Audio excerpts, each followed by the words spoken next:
sera animé par M. Madani Keita et le professeur de littérature, M. Keita. M. Madani va faire 30 minutes et le professeur de littérature aura 20 minutes. Le deuxième panel, c'est sur l'orientation des élèves, animé par M. Djibril Dramé, président du club autodidacte 6 à Bamako, en 20 minutes, et les questionnaires en 10 minutes. Et au point 6, il y aura la remise. L'association est en train de refaire la bibliothèque afin d'organiser des ateliers de lecture et des concours de lecture entre les élèves du lycée public de Kita, lycée Simbo Keita de Kita. Et une remise symbolique sera faite à notre caméraman qui est toujours à la disposition de l'association. Et enfin, il y aura le mot de clôture du proviseur en 2 minutes. Donc ce soir, un total timing d'1h34 minutes. Donc, mesdames et messieurs, honorables invités, je vous prie de vous tenir debout pour le chant de l'hymne national du Mali. Le temps sera donné par le proviseur du lycée Simbo Keita. Vous comptez à 3. Vous comptez à 3. À 3.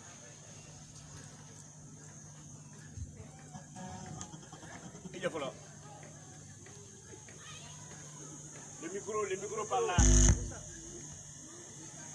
Le micro.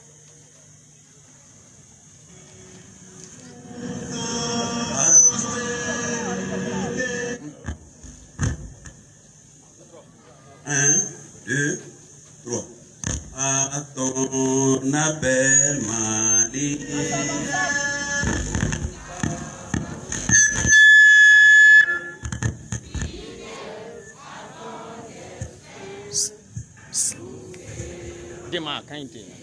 C'est bizarre.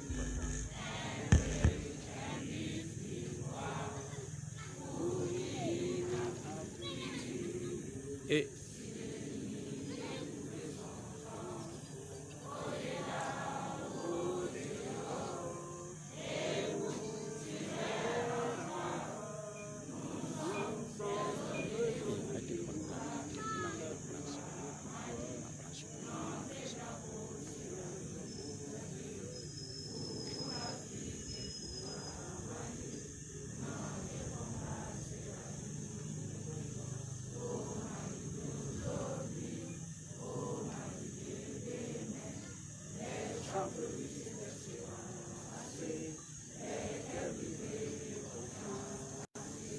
merci beaucoup.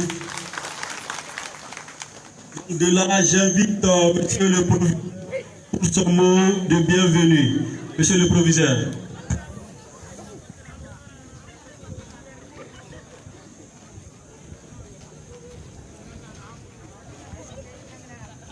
Demain, nous prenons un branché de l'année. Mesdames et messieurs, bonjour. Chers invités, Madame la Présidente, l'association Obara de Kita, l'association Obara 6 en France, soyez les bienvenus à Obara, en Obara. Donc c'est ici le lycée Simbo Keita de Kita, donc, qui a été baptisé il n'y a pas très longtemps. Donc l'initiative de la conférence est venue du CESES, le comité de gestion, qu'il en soit remercié et félicité ici. Donc nous avons commencé l'organisation il y a longtemps, donc ça devrait coïncider avec les compositions. Mais nous avons décalé un peu et le jour J c'est aujourd'hui. Nous souhaitons la bienvenue à tous les participants et aux conférenciers. Donc nous remercions. Nous n'allons pas nous étendre beaucoup, mais je vais vous donner quand même l'effectif du lycée public de Kita en filles et garçons. Aujourd'hui, nous sommes à un effectif de 2557 élèves. 1629 garçons et 928 filles. Donc, répartis en 33 salles. Donc, inutile de vous dire que le pléthore est là.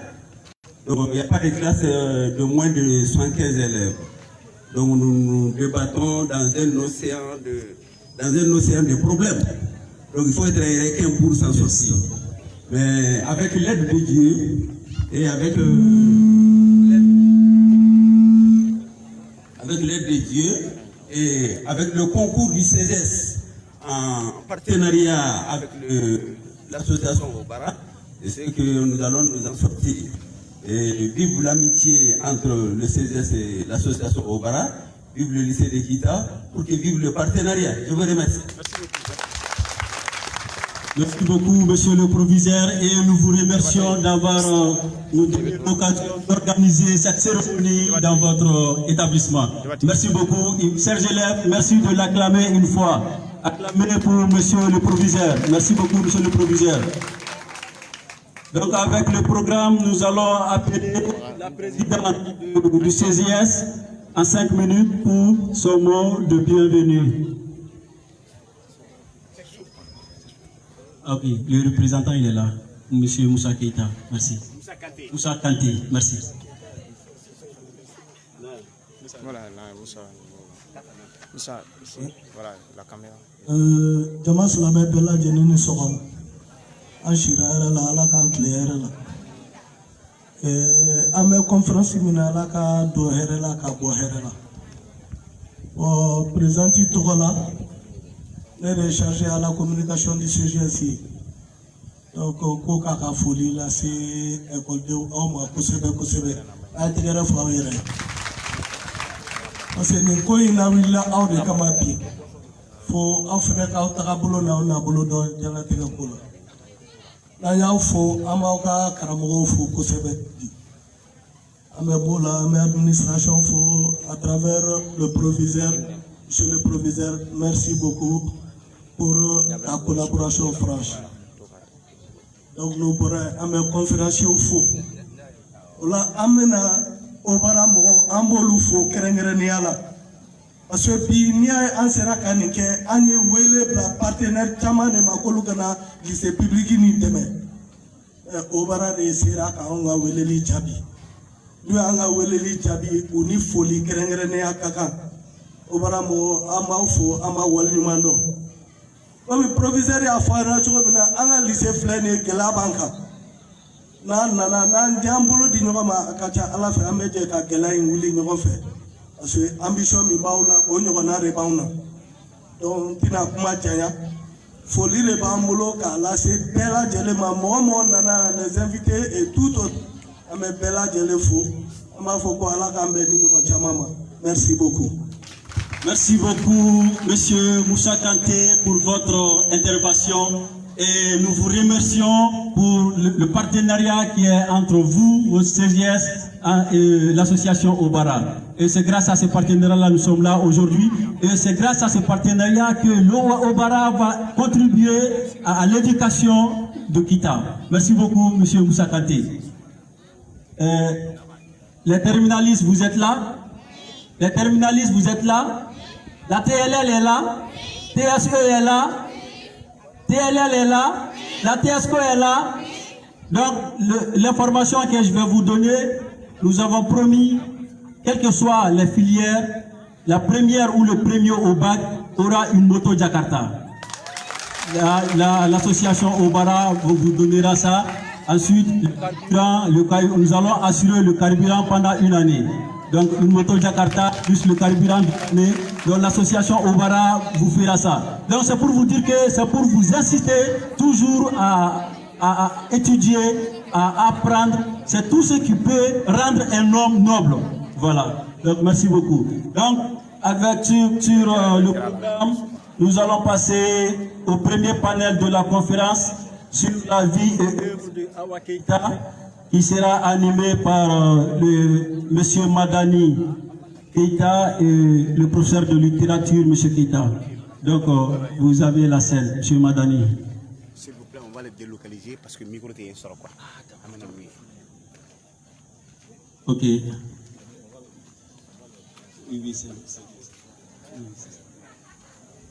Donc, avant ça, nous sommes en train de refaire la bibliothèque à Sekoubouni. Nous sommes en train de refaire la bibliothèque. Nous avons déjà commencé les travaux de la bibliothèque et ensuite nous allons mettre les livres là-dedans, organiser des ateliers de lecture, des concours de lecture et les gens qui seront parmi les meilleurs, ils pourront avoir beaucoup de récompenses. Il y a même des voyages, on a prévu même des voyages sur Dakar, sur Abidjan pour les meilleurs. Donc les élèves, nous vous incitons à venir fréquenter la bibliothèque et à lire. Voilà, merci. Voilà, merci beaucoup.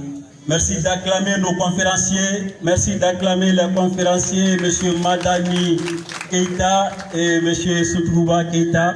Donc, sur le thème La vie et œuvre de Awa Keita. Voilà, et M. Sidi Sako. Voilà, merci beaucoup. Bienvenue.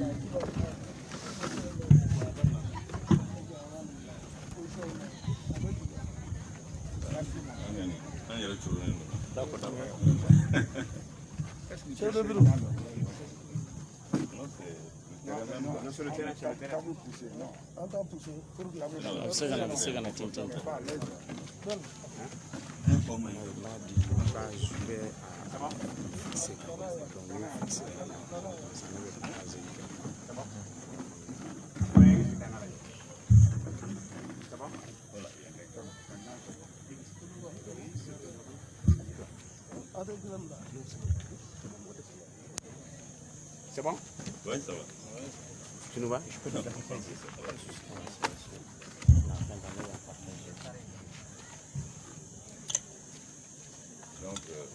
maître Souleymane, on a la parole. Allez-y, vous avez la parole. Bonjour, merci. On ne va pas déroger aux formules protocolaires. Je vois monsieur le maire ici, monsieur le maire de la commune de Kita, monsieur le proviseur, monsieur le censeur, honorables invités, chers élèves et l'ensemble du corps professoral. Bonjour. Et vous allez me permettre de faire une petite digression. Généralement, les conférences, les rencontres comme ça commencent, on rentre dans le vif du sujet. Et la digression intervient dans le sujet. Mais je voudrais commencer par une digression. Et c'est quoi? Et je suis un habitué de ce lycée. C'est pour cette raison que je voudrais commencer par cette petite digression. Et aujourd'hui, c'est un plaisir renouvelé pour moi de me retrouver dans ce cadre que j'ai fréquenté et pratiqué pendant plusieurs années. Et c'était à l'époque où M. Bakary Kouyaté était le proviseur ici. Bakary Kouyaté, professeur de philo de son état, et au-delà des rapports professionnels, était un ami personnel. Et M. Kouyaté était un homme de culture. Il était pétri des valeurs traditionnelles. Et à ce titre-là, il avait compris que l'école devait servir sa communauté. Qu'il n'y avait pas d'école sans la communauté. Et que le site d'implantation d'une école, l'école devait intégrer son site d'implantation. Et à ce titre-là, le lycée avait été ouvert avec lui et l'actuel proviseur, M. Dansoko. Nous avions organisé dans ce lycée-là et participé à tous les festivals de livres qui avaient été organisés avec Étonnant Voyageur et d'autres festivals concernant le livre. Et comme je le disais, M. Kouyaté avait compris très tôt que l'école avait une mission et que cette mission-là, au-delà de donner, de transmettre les connaissances, les savoirs aux élèves, que l'école devait participer à l'animation et à la vie de la cité. Et donc c'est le lieu aussi de rendre un hommage à M. Kouyaté, à M. Dansoko qui à l'époque était un jeune professeur au niveau de ces lycées, et M. Keïta qui m'accompagne aujourd'hui, qui est votre professeur de lettres, était à l'époque un élève de ces lycées. Donc vous voyez comment l'histoire nous impose justement et à travailler dans la continuité. Donc c'est le lieu de remercier M. Dansoko parce qu'il a été à bonne école et il a compris qu'il fallait continuer d'entretenir cette partenariat entre le lycée, la ville et les autres associations qui ont en charge le développement du cercle. Parce que l'école a une mission extrêmement importante. C'est de transmettre le savoir, la connaissance, et ce savoir-là doit être traduit dans les plans de développement. Donc, M. Dansoko, merci. C'est pourquoi ce matin, nous nous retrouvons ici.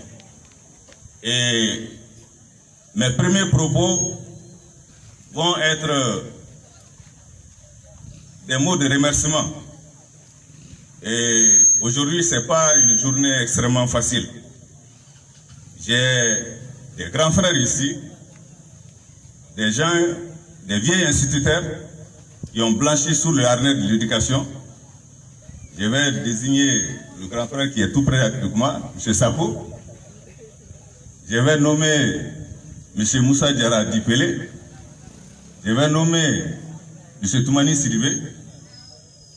Et toutes celles et tous ceux qui m'ont accompagné et qui continuent à m'accompagner, qui pensent que le rôle de l'homme, que l'homme doit être multidimensionnel. Et ce n'est pas parce qu'on n'est pas enseignant de formation, ce n'est pas parce qu'on n'est pas proviseur ou on n'est pas qu'on doit tourner le dos. L'homme doit avoir la faculté de se remettre en cause perpétuellement. C'est pourquoi je voudrais particulièrement remercier M. Abdoulaye Menkoro Sissoko, gendarme de son État, après sa retraite, qui a compris qu'il pouvait encore servir, pas dans les forces de sécurité, mais servir son pays, sa ville, autrement. Et aujourd'hui, c'est lui qui anime la bibliothèque. Je voudrais profiter de cette occasion aussi pour remercier Mme Sidibé, Sogolon Sidibé, avec laquelle nous tenons cette bibliothèque-là. Cette digression, c'est pour permettre justement aux élèves et à l'ensemble du corps professoral ici, il doit y avoir un lien fort entre justement le lycée et la bibliothèque. Et de façon générale pour promouvoir la culture. Donc à tous mes grands frères enseignants, au docteur Fodé Sissé, à M. Kamisoko et à mon vieil ami, M. Falaye Kouyaté. Oui, l'amitié n'a pas d'âge. Ce monsieur, il a 84 ans cette année. Pourtant, il est mon ami. Il est avec nous nuit et jour. À M. Abdoulaye Djebkile. Donc, on parle d'hommage. C'est rendre hommage à Hawa Keïta. Donc, rendre hommage à Hawa Keïta, ce n'est pas une conférence ex-cathédrale où il y a un monsieur censé connaître, maîtriser une science ou maîtriser un thème ou un domaine et devant un domaine il a un auditoire devant lequel justement il va faire étalage justement de toute sa connaissance. Donc quand on parle d'hommage, il y a des témoins des premières heures de l'indépendance qui sont avec moi ici, qui ont certainement connu cette grande dame. Parce que M. Sako qui est là, M. Pelé, Toumani et M. Falaye Kouyaté sont des témoins vivants de l'indépendance du Mali. Donc, de près ou de loin, ils ont connu cette grande dame. Donc, moi, mon rôle aujourd'hui, ce n'est pas de tenir une conférence comme si j'étais devant un auditoire qui ne comprenait rien et qui ne savait rien. Donc, le peu que je connais, et dans ce peu-là, il y a un savoir. Et dans l'ignorance des autres aussi, il y a un savoir. Donc, ce sont ces deux-là qu'on va combiner aujourd'hui pour parler de cette dame-là. Donc, l'espace peut être ouvert à tous ceux et à toutes celles qui peuvent apporter justement un éclairage et donner un argument sur la vie et sur l'œuvre justement de cette dame-là. Donc, ça c'était la petite digression. Et Hawa Keïta, il s'agit bien d'elle, est née en 1912 à Bamako. Et elle est la fille de Mariam Koulibaly et de Karamoko Keïta. Karamoko Keïta qui est un ancien combattant qui a fait la guerre 14-18. Et elle est née à Bamako, mais son père est originaire de Kouroussa. Vous allez certainement vous poser la question, Kouroussa qui est en République de Guinée, comment cette dame née à Bamako, son père originaire de Kouroussa, peut être considérée comme une Malienne. Vous savez, à l'époque, c'était l'AOF, l'Afrique occidentale française. Il y avait ce qu'on appelle justement les fonctionnaires coloniaux. Donc ils avaient, l'administration coloniale pouvait les muter du Mali au Burkina, qu'on appelait autrefois Haute-Volta. On pouvait les muter autrefois pour aller au Dahomey, l'actuel Bénin. Donc c'était des fonctionnaires qui pouvaient se retrouver un peu partout. Donc c'est pour cette raison que son père étant originaire de Kouroussa, en République de Guinée, et cette dame est née à Bamako parce que son père travaillait. Bon, et son histoire est elle est très intéressante. Elle est née à un moment où l'école coloniale, c'est-à-dire l'école des filles, avait beaucoup de difficultés à recruter les filles à l'école. On n'aimait pas envoyer les enfants, surtout les filles à l'école à cette époque-là. Vous voyez, en 1912, ça veut dire que les gens étaient dans la tradition, dans le conservatisme, et on voulait que les filles restent filles, qu'elles restent à la maison et au ménage. Bon, son père qui était un fonctionnaire colonial, là, comme ça, au lycée, hein? Non, on ne parle pas comme on a ici. Et son père qui était un fonctionnaire colonial, et pour faire plaisir à l'administration coloniale, a décidé d'envoyer sa fille à l'école, contre la volonté de sa maman. Parce que la maman, le rôle était déjà, comme on dit, préétabli, prédéfini. Une fille, c'est une fille, elle doit être une bonne ménagère, une bonne mère et une bonne épouse. Point barre. Mais son père qui voulait rentrer dans la grâce de l'administration coloniale a décidé d'envoyer cette petite-là, Hawa Keïta, à l'école. Donc c'est comme ça qu'elle s'est retrouvée à l'école des filles. Et ça en 1923, donc elle a été inscrite à l'école en 1923. Donc je l'ai dit, c'était pour faire plaisir à l'administration coloniale. Et après, Hawa cela a été désapprouvé par justement sa maman, parce qu'elle pensait que ça allait être contre les coutumes, et qu'une fille ne devait pas aller à l'école, et que son rôle et sa place était à la cuisine après sa majorité. Donc après ses études à l'école des filles, elle fréquenta le foyer des métis à Bamako, puis elle a poursuivi ses études à l'école africaine de médecine et de pharmacie de Dakar. Et c'est là de 1928 à 1931, où elle obtint un diplôme de sage-femme. Donc, c'est une des premières femmes sages-femmes de notre pays. Et ce diplôme-là a été obtenu, comme on l'a dit, à l'école africaine de médecine et de pharmacie de Dakar, qu'elle a fréquenté de 1928 à 1931. Donc, immédiatement après l'obtention de son diplôme, elle intègre la fonction publique et elle a été mutée à Gao. Gao, ça a été son premier poste. Puis, elle se retrouve à Tungan. Comme je l'ai dit, Tungan aussi, c'est au Burkina, l'actuel Burkina et Haute-Volta d'autrefois.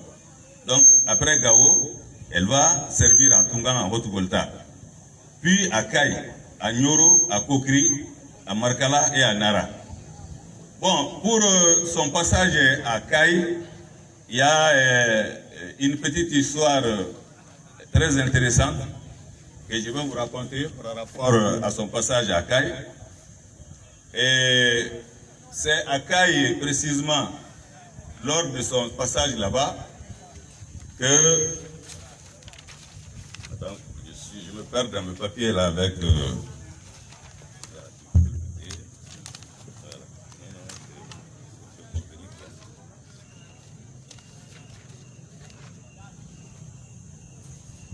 Voilà, je disais que c'est lors de son passage à Caille, en tant que sage-femme, c'est elle qui a assisté à l'accouchement du président Alpha Omar Konaré. Donc ça, c'était un fait extrêmement marquant de son passage à Caille. Donc, après ce passage, comme je l'ai dit, en 1935, parce que c'est une femme, elle doit avoir une vie professionnelle et une vie de famille, comme toutes les femmes et comme tous les hommes. Elle va épouser en 1935 M. Daouda Diawara, qui était un médecin auxiliaire. Elle a connu lors de son passage à l'école de la santé à Dakar. Donc M. Daouda Diawara va être son premier mari. En 1949 plutôt, malheureusement, ils vont se séparer. Après 14 ans de mariage, mais certainement un des mobiles de cette séparation, parce que après 14 ans de mariage, elle n'avait pas eu d'enfant. Donc, elle va se séparer de M. Diawara et va convoler en seconde noces avec M. Djimé Diallo, qui était un ancien. Donc, ça c'était à peu près sa jeunesse. En parlant de sa carrière, il faut retenir que la carrière professionnelle et politique de Mme Hawa Keïta sont indissociables. Parce qu'elle était une militante de première ère et une combattante pour l'indépendance du Soudan français. Donc, à cet égard, dès 1949, elle est rejointe l'Union soudanaise RDA. Donc, l'Union soudanaise RDA était le parti qu'on appelait le Rassemblement, l'Union démocratique, le Rassemblement, l'Union soudanaise RDA pour le Rassemblement démocratique. Donc, elle est rejointe en 1949, cette formation politique. Et en 1950, elle est mutée encore à Gao. L'année suivante, en 1951, elle renonce à sa nationalité française. Vous voyez jusqu'à quel point elle était engagée. Parce qu'elle ne voulait pas être participer avec complicité active en ayant la nationalité française. Ça l'empêchait de combattre les Français. Donc pour avoir la conscience tranquille, pour qu'elle ne soit pas traitée par les Français d'avoir trahi sa nation, sa patrie française, elle a décidé de renoncer à sa nationalité. Donc, lors des élections de 1951, elle est encore mutée à Gao, alors que tous les autres cadres qui n'étaient pas favorables à l'Union soudanaise RTA étaient restés à leur poste. Donc, seuls elle et ceux qui étaient du camp adverse, donc de l'Union soudanaise RTA, ont été mutés et elle retourne à Gao encore. Hawa va jouer un rôle très important dans la victoire et la transparence du vote pendant les élections de 1951. En 1951, elle n'a pas hésité à s'opposer aux officiers français qui tentaient d'entraver le bon déroulement des élections. Et à cause justement de ces agissements politiques et à cause justement de cette volonté de barrer les chemins et à des élections truquées par l'administration coloniale, elle a été encore envoyée à Bignona. Donc elle a été mutée encore de Gao jusqu'en Casamance, au Sénégal, pour l'éloigner du Mali une fois de plus. Donc, puis elle revient à Nara et enfin à la maternité de Kati. Et c'est là, à Kati, qu'elle fonde pour la première fois le mouvement intersyndical féminin. Et à ce titre-là, elle participe en 1957 au congrès constitutif de l'Union générale des travailleurs de l'Afrique noire. Et toujours en 1957, elle est élue au bureau des syndicats des travailleurs du Soudan. Son militantisme et son engagement feront d'elle Et elle va avoir, comme je l'ai dit, une carrière assez tumultueuse. Donc chaque fois qu'elle est mutée dans une ville, elle entreprend des actions d'émancipation et d'éveil de conscience de ces populations-là. Et chaque fois que cela a été constaté par l'administration coloniale, on la déplace. Donc, elle était chaque fois arbitrairement mutée du fait de son engagement politique. Donc, c'est à Nara qu'elle va mettre en place justement ce bureau. Donc, arrivée à Kati, comme je l'ai dit, en 58, elle entre au bureau politique de l'Union soudanaise RDA. Et à cette époque, elle est la première et la seule femme nommée membre du comité constitutionnel de la République soudanaise. En 59, elle est élue à Sikasso députée de la Fédération du Mali. Donc, elle devient alors la première femme malienne à être élue à ce poste. Et c'est à ce titre qu'elle va participer à l'élaboration de la constitution de la Fédération du Mali. Vous voyez que c'est extrêmement important. Quand on parle de Fédération du Mali, il fut un moment, pendant les premières années de l'indépendance, le Mali et le Sénégal faisaient qu'un seul pays. C'est ce qu'on appelle la Fédération Mali-Sénégal. Donc la constitution qui devait gérer cette fédération-là, elle a participé à l'élaboration de cette constitution-là. À ce niveau, comme on le retient, elle va jouer un rôle politique de premier plan aux côtés de Modibo Keïta, le premier président de la République du Mali, jusqu'au coup d'État militaire de 1968. Donc après le coup d'État, elle a été aussi la seule femme à prendre part, et ça c'est pendant les 2 premières années de l'indépendance du Mali, en 1962 précisément, elle va prendre part à l'élaboration du code malien du mariage et de la tutelle, qui fut une grande avancée pour les droits de la femme au Mali. Et jusqu'à preuve du contraire, ce code justement malien du mariage et de la tutelle, c'est ce code-là qui est en vigueur. Je parle ici sous le contrôle de M. le maire qui est là. Si vous voulez, c'est pourquoi le consentement de marier une fille à l'âge de 14, de marier une fille à 14 ans avec le consentement de ses parents, c'est elle qui est à la base de ça. Donc, beaucoup d'autres droits qui n'avaient pas été reconnus à la femme vont intégrer ce code pour le bien et pour l'avancée des droits des femmes au Mali. En juillet 1959, elle représente le Mali à la rencontre constitutive de l'Union des femmes de l'Afrique de l'Ouest à Bamako. Et il faut dire aussi que c'est elle qui est à l'origine de la Journée internationale de la femme qu'on est en train de célébrer présentement. La Journée internationale de la femme, elle est à l'origine de l'avènement de cette journée. Et promulguée par l'ONU et l'OIA le 31 juillet 1962. Donc, et en 1962, elle va participer à la conférence des femmes de Dar es Salaam, qui donna naissance à l'Organisation panafricaine des femmes. Donc, vous voyez, toutes ces organisations féminines aujourd'hui, que vous connaissez, qui continuent, donc, ont pris le flambeau dans les mains de cette grande dame-là. Et jusqu'à preuve du contraire, ces organisations féminines sont en train de vivre et sont sur les traces de cette pionnière-là. Donc, en 1962, elle participe à la conférence des femmes de Dar es Salaam, qui est à l'origine de la création de la panafricaine des femmes. À 1975, là, je rentre dans le verger de M. Keïta maintenant. Donc, parce que M. Keïta est le co-conférencier, oui, vous savez, c'est... donc, je vais passer la parole à M. Keïta, qui va parler des œuvres de Mme Hawa Keïta. Donc, après ça, quand M. Keïta aura terminé, on va se presser à vos questions. S'il y a des questions de clarification, comme je l'ai dit, c'est une journée d'hommage. Et ça veut dire qu'à ce titre-là, il y a des témoins vivants des premières heures de l'indépendance qui sont là, qui ont connu de près ou de loin Mme Hawa Keïta.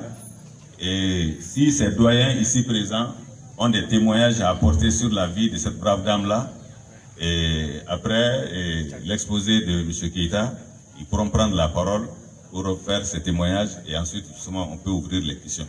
Merci.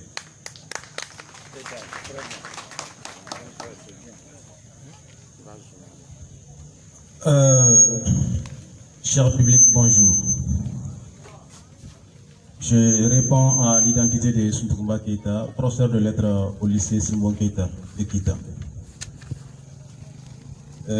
Comme le doyen l'a dit, je ne vais pas aussi dérober à la règle. Je commencerai par la courtoisie qui consiste à dire un bonjour à mes chers doyens qui m'ont précédé. Alors, je commencerai par dire un bonjour à l'administration scolaire de ce lycée, à savoir le proviseur, le censorat, l'économie et la surveillance. Je suis très flatté, très honoré de prendre la parole ce matin dans cette ville qui m'a vu naître, dans ce lycée qui m'a vu formé et dans la main de ces professeurs charmants, courageux, pédagogiques qui ont formé mon destin, ma personnalité.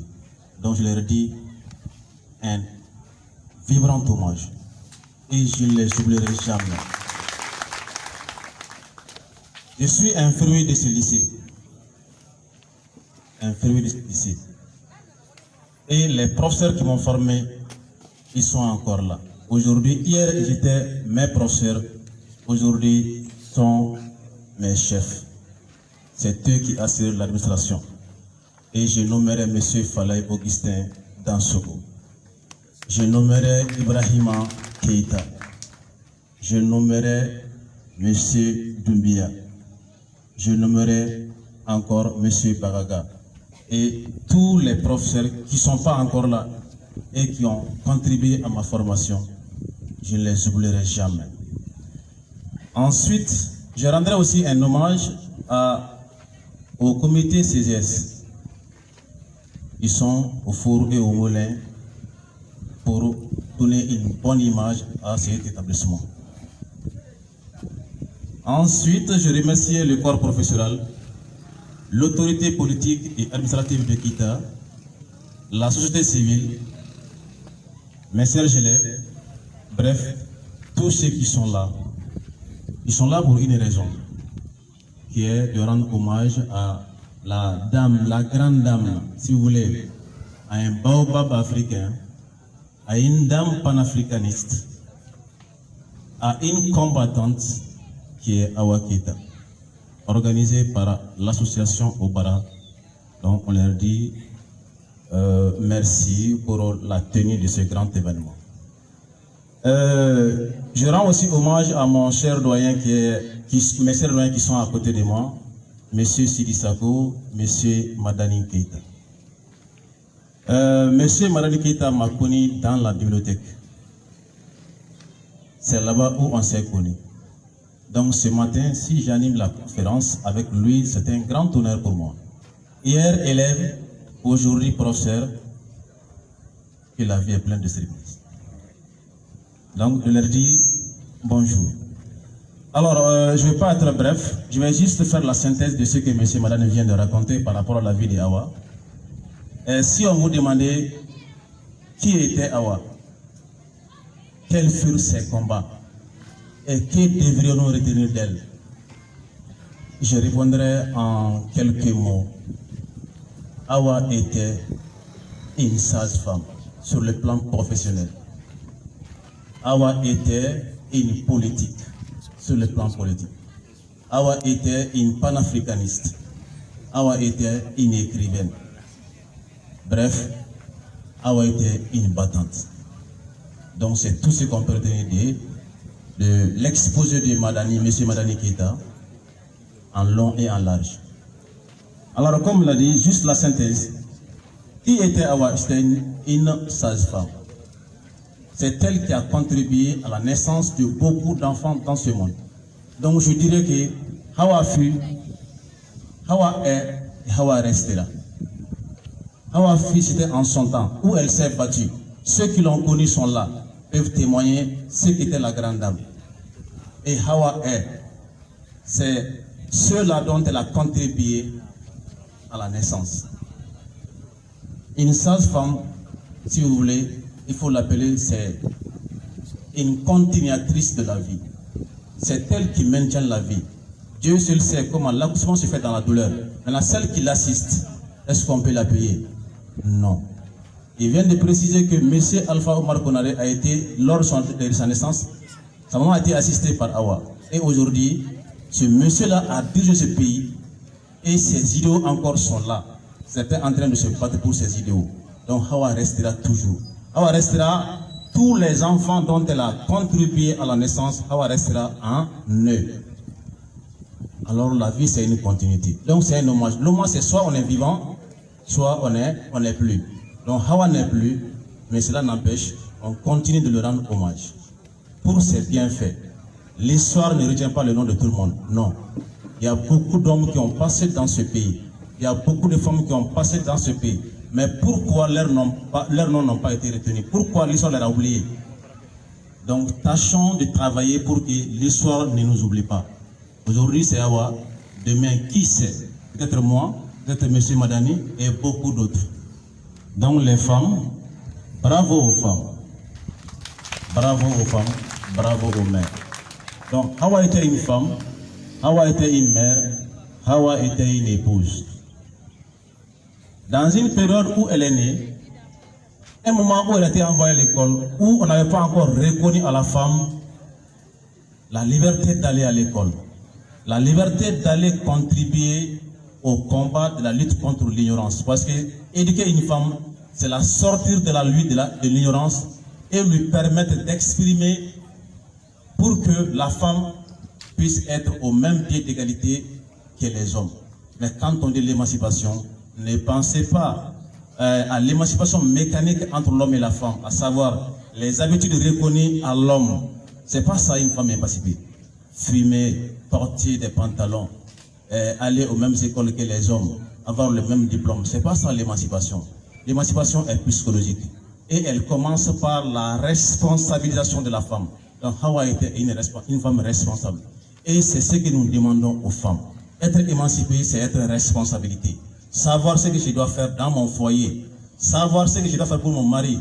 Savoir ce que je dois faire pour mon pays. Donc Hawa s'est battue pour son foyer. Elle s'est battue pour ses enfants, même si elle n'a pas enfanté, mais elle a eu beaucoup d'enfants. Parce que tous ceux-là qui sont venus dans ses mains sont ses enfants. Donc Hawa fait une mère, Hawa fait une épouse. Alors c'est ce que nous demandons aussi à nos femmes. De se comparer à Hawa, parce que tel est le but. On vous raconte son histoire pour que vous la considérez comme un modèle. Comme, si vous voulez, un exemple à imiter.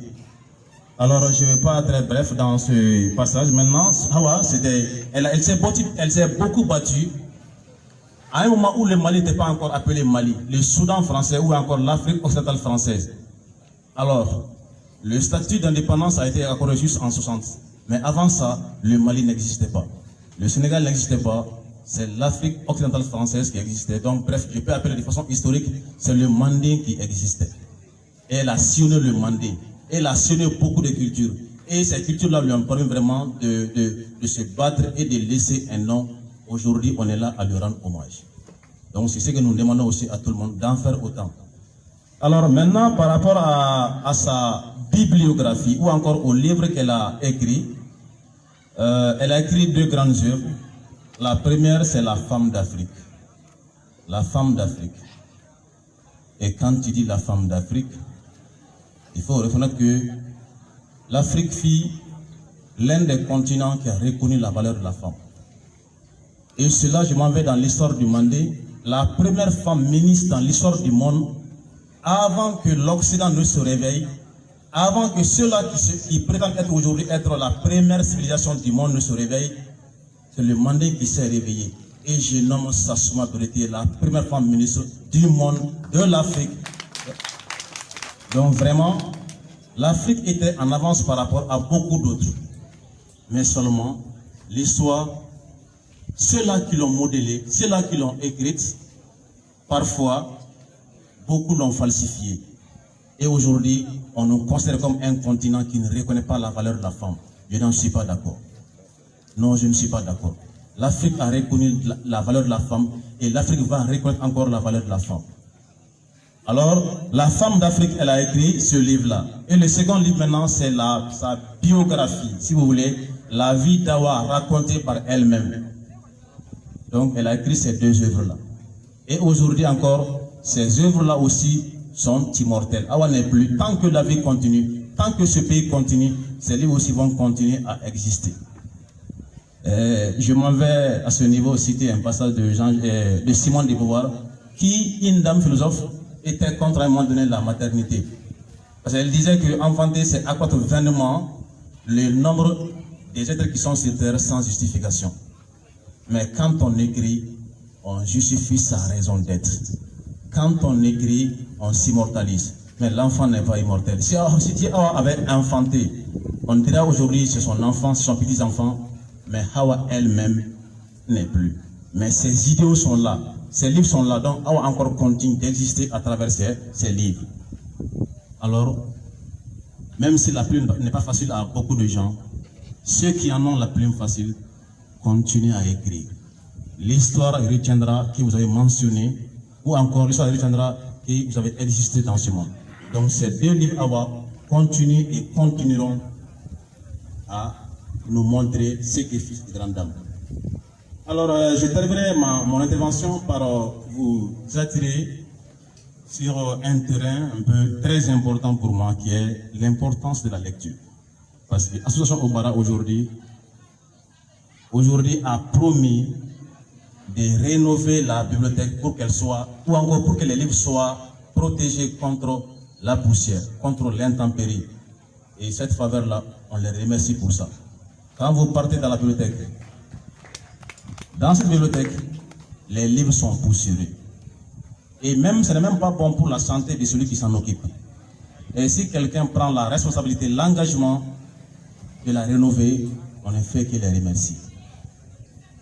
Alors, et par rapport maintenant à l'importance de la lecture, je peux dire que je peux juste vous montrer quelques aspects positifs que la lecture m'a procuré. Et grâce à qui? Grâce à qui je suis littéraire aujourd'hui? C'est grâce à l'influence d'un professeur.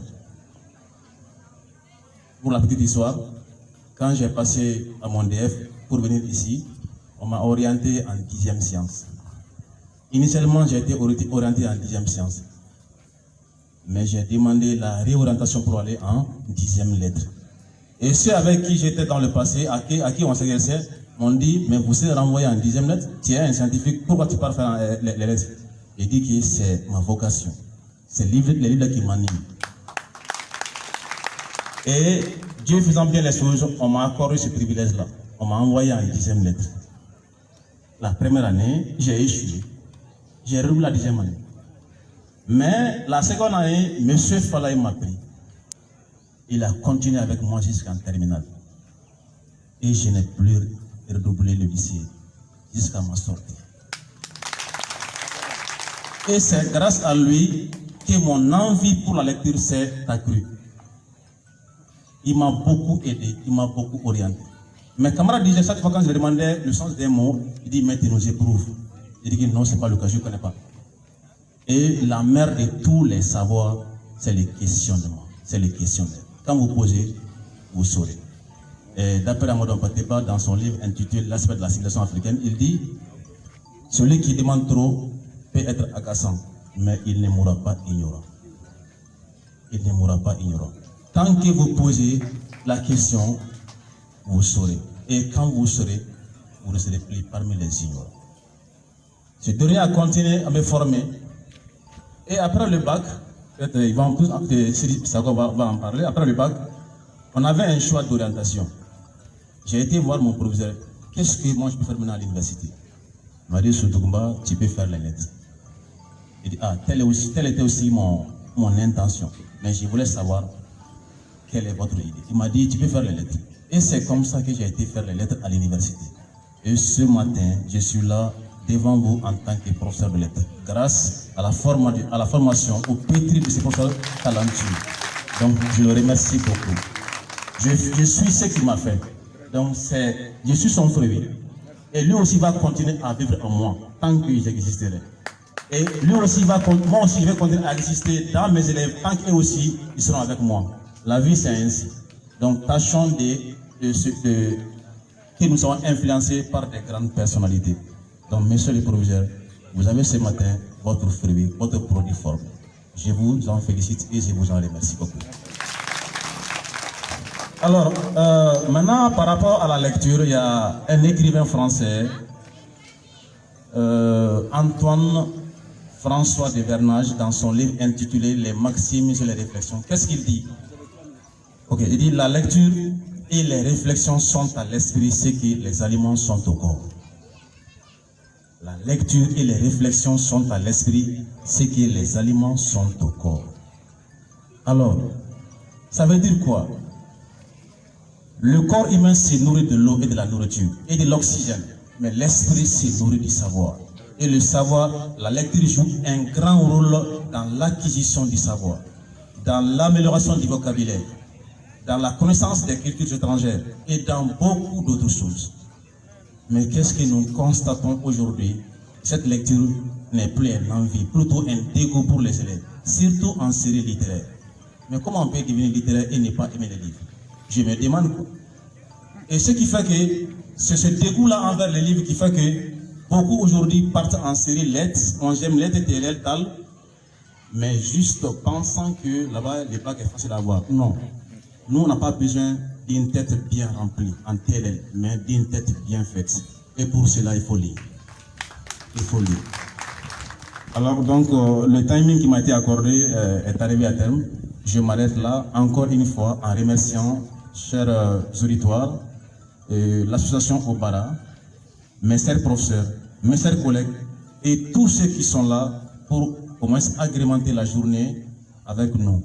Et je vous remercie pour l'occasion qui m'a été offerte de prendre la parole devant ce charmant public. Merci beaucoup. Merci beaucoup, monsieur le professeur de littérature, monsieur Keita. Chers élèves, veuillez l'ovationner une dernière fois. Monsieur Keita, merci beaucoup. Et nous allons passer la parole à monsieur Sidi Sako pour son intervention. Merci.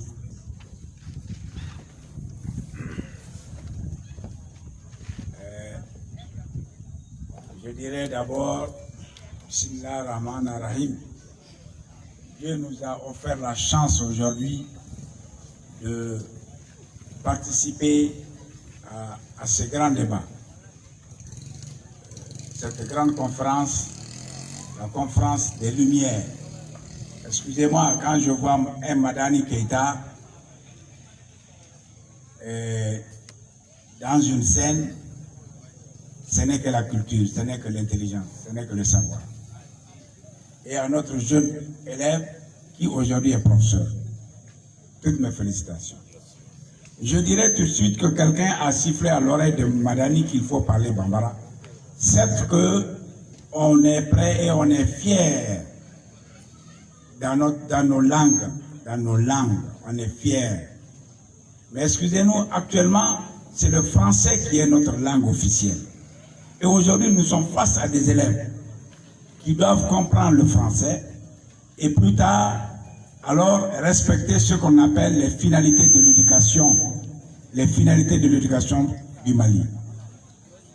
Je ne vais pas m'aventurer sans rendre hommage moi aussi à mon maître qui est là, M. Moussa Diarra, parce qu'il m'a vu à l'école. Rendre hommage aussi à Falay, ce vieux qui continue à nous assister. Madani, je te dis merci. Parce que beaucoup de gens entendent parler de Hawa, mais ils ne savent pas ce que c'est Hawa, qui est Hawa. Je vous dis aujourd'hui que moi je suis très ému. Et on m'a pris au dépourvu parce que c'est tout de suite que j'ai su que je dois parler sur les avantages de la lecture. Mais certes que je dirais quelque chose.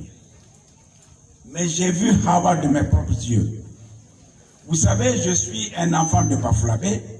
Et Bafouabé, avant l'émancipation malienne, avant l'émancipation du peuple malien, Bafouabé était le bastion du PSP, du Parti progressiste soudanais, dirigé par l'éminent savant Phili Dabo Sissoko. Filipe Sissoko qui faisait la peur du colonialisme. Filipe Sissoko, le mondial. Donc, Bafoussam était le bastion du PSP. Et maintenant, pour conquérir Bafoussam, il fallait justement envoyer des gens durs. Comme on le disait à l'époque, il fallait envoyer des caïds à Bafoussam pour essayer de changer la mentalité des gens de Bafoussam, de convertir à l'Union souveraine. Ce n'était pas chose facile. Je vous dis que j'ai vu Hawa, nous on l'appelait grand-mère Hawa, moi je l'ai vu. Quand le directeur français, M. Marty, est rentré, alors c'est des Noirs qui sont venus à l'école de Bafoussam. Et parmi ces Noirs, je cite M. Djigui Leïko Traoré, à la Kahinala. Ce brave type, cet homme de valeur, M. Djigui Leïko, pétri dans la culture africaine et même dans la culture française. M. Djigui Leïko était avec sa femme, maman, nous on l'appelait maman. Je crois que son nom c'est Fanta, n'est-ce pas? On l'appelait maman. Et Hawa Keïta a été mandé par l'Union souveraine Ardea pour venir mobiliser, sensibiliser les femmes de Bafoussam. Et elle est venue voir alors maman, la femme de Djigui Leïko. Et nous, les petits-enfants à l'époque, on courait derrière ces femmes-là. Et il y a eu un de mes camarades de promotion, il vit, vous pouvez vérifier. Il fut ambassadeur du Mali au Canada et ambassadeur du Mali au Maroc, Mamadou Bandjougou Diawara. Nous étions tout petits, on était au CM1. Alors Mamadou Bandjougou Diawara a posé la question à Hawa, pourquoi on l'appelle Hawa et pourquoi pas Hawa? Mamadou Bandjougou Diawara est tout petit et Hawa lui a dit, aidez-nous, Mamadou Bandjougou Diawara vit ici et il est à Bamako. Alors elle a raconté sa vie, c'est ce que madame a dit tout de suite. Akokale maniga dende. Alors maniga de Hawa ou le Hawa. Elle a dit ça en Bambara.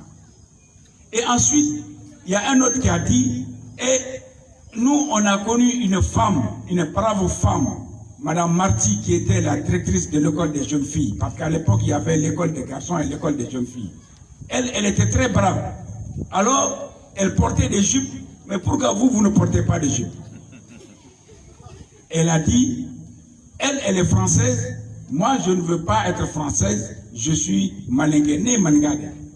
Ce jour-là, j'étais là, près de Hawa. Parce que nous étions des petits-enfants très curieux. Alors moi je dis que Hawa a fait partie des éléments précurseurs de la colonisation, de la pénétration coloniale au Mali. Et à l'époque, Madani l'a dit, les colonialistes, les colons ne voulaient pas de l'émergence du Malien. Au départ, ils ont donné un enseignement de rabais, un enseignement au rabais. Le jeune professeur l'a dit, pour mieux coloniser quelqu'un, il faut s'attaquer à quoi? À sa tête. À sa tête. Ils ont dévalorisé nos cultures. Ils ont mis à terre tout ce que nous avions comme croyance africaine. Alors, Souniata Keïta, non, on disait Souniata Keïta, les Samouris, les autres là, sont des petits rois. Les grands rois, c'était les rois de la France. Les Napoléons, etc. Et là, nous, on était fiers de le dire. On tapait même notre poitrine. Et on chantait la Marseillaise comme les petits Français. Vous voyez qu'ils nous ont acculturé ces gens-là. Ça fait mal. Ils se sont attaqués à notre tête. Pour tuer quelqu'un, attaquez-vous à sa tête, à son cerveau. Vous savez que la vieillesse c'est où? La vieillesse c'est le cerveau. Ce n'est pas les membres, ce n'est pas le corps, c'est le cerveau. Tant que votre cerveau vit bien, vous êtes en bonne santé. Et qu'est-ce qui nourrit le cerveau? Le jeune professeur l'a dit, c'est la lecture. La lecture est le fondement de base de toute culture. Tant que vous lisez, alors vous êtes solide. Et rien ne peut vous éprouver. Et d'ailleurs, nous sommes, excusez, les chrétiens sont là, les musulmans, le Dieu a dit au prophète Ikra. La première réflexion que le Dieu a dit au prophète, c'est d'apprendre. Et on n'apprend pas en dormant, on apprend en lisant. Jeunes élèves, si vous voulez aller loin, si vous voulez scintiller dans la vie, si vous voulez être comme votre professeur et plus que votre professeur et plus que ce vieux Madani et votre proviseur, il faut lire. Tout ce que vous avez sous la main, il faut lire. Parce que nous avons dit en littérature, les professeurs sont, les jeunes professeurs sont là, nous sommes des vieux, on a commencé à tout oublier. La lecture, c'est la faculté de pouvoir reconstituer aisément ce qu'on a à dire. La lecture, c'est le sens, c'est produire du sens. La lecture, c'est la maîtrise de tous les savoirs. Le professeur de maths, s'il n'est pas bien en français, c'est un professeur de maths qui est médiocre. Excusez-moi les scientifiques si je le dis. Mais les professeurs de maths sont les plus savants parce que les scientifiques sont bien en sciences et ils sont très bien en français. Alors que les littéraires, ils sont souvent, ils ne sont bien qu'en français, mais ils négligent trop les matières scientifiques. Moi, je prends l'exemple sur moi. Quand j'étais au collège, je dirais là, quand j'étais au collège, excusez-moi, j'étais le délégué de mon école, c'est-à-dire le responsable. M. Dera est là pour témoigner. Je croisais les bras pour saluer tout le monde. J'étais, M. Dera l'a toujours dit, le petit enfant poli. Mais tout ce que je voyais, même en marchant, je prenais et je lisais. Donc, je vous en prie, jeunes élèves, il faut lire. La lecture est très importante. Et les professeurs, à vous les professeurs, quand un élève ne lit pas, moi je n'ai pas peur de dire la vérité, hein, devant vous là, les jeunes maîtres, la faute incombe aux professeurs à 50%. Invitez vos enfants à lire, incitez-les à lire, incitez-les à lire. Aujourd'hui, ils s'acharnent sur quoi? Sur l'achat des téléphones, sur l'achat des pantalons, sur l'achat des mèches, alors ils oublient. On pose la question aux élèves, tu as lu combien de livres dans l'année? Dans l'année, tu as lu combien de livres? Ils ne pourront pas te dire qu'ils ont lu 2 livres. Ils ne pourront pas. Et même certains professeurs, alors ils sont bien dans leur matière, mais ils ne lisent pas beaucoup.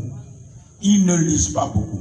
Moi, vieux maître que je suis, à plus de 70 ans, je suis sur mon dernier livre que je suis en train de lire, avant de m'endormir, c'est Les rêveries du promeneur solitaire de Jean-Jacques Rousseau. Allez à la bibliothèque, lisez ce livre-là.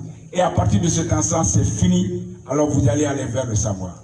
Donc, si vous voulez être efficace dans la vie, l'homme doit se manifester dans la vie. L'homme doit se déterminer dans la vie. Ils ont dit, hein, l'homme doit poser des actes dans la vie avant de mourir. Hawa a posé des actes dans la vie. Hawa a été efficace. Hawa a été efficace parce qu'elle a fait de grandes études. Elle est allée jusqu'à Dakar. À l'époque, Dakar, William Ponty, c'était le sommet de l'intelligence africaine. Et Hawa a été là-bas. Et plusieurs autres femmes comme Hawa ont été. Je veux citer Hawa, Madame Thierro. Elle est Hawa Thierro. Madame, excusez-moi, là je viens. Voilà, d'accord. Donc, et c'est des braves femmes qui ont tout fait pour faire de ce pays ce qu'il est aujourd'hui. Et je ne peux pas quitter le podium sans dire bravo à Maremba Souko, qui, sans être instruite, sans aller à l'école, a dirigé le cercle de Kita ici, a fait l'émancipation de la femme africaine, de la femme de Kita. Bravo à toutes les femmes. Je dirais bravo à Salan Cissé. Je dirais bravo à toutes les femmes de Kita. Et je vous remercie. Merci beaucoup, Monsieur Sako. Merci, Monsieur Keita. Les Keita, voilà, les Keita, merci beaucoup. Je pense que nous sommes à la fin de la première partie de cette conférence. Merci de regagner vos places. Merci beaucoup. Merci de les acclamer, les élèves. Merci de les acclamer. Avant de commencer la deuxième partie, nous allons aller à la réunion. Il faut comprendre que l'association Obara est en train de rénover la bibliothèque et aujourd'hui nous avons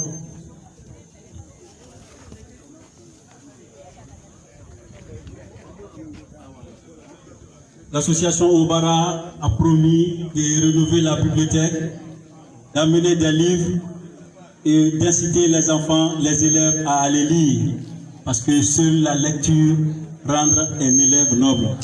Un élève noble, c'est un élève qui s'exprime et qui dit ses besoins sans complexe. Voilà, c'est ça un élève noble. Donc l'association Obara va veiller sur la formation, l'éducation de vous, de nous tous. Et à travers cela, nous allons faire une remise symbolique d'une somme de 315 000 francs à la bibliothèque pour la rénovation.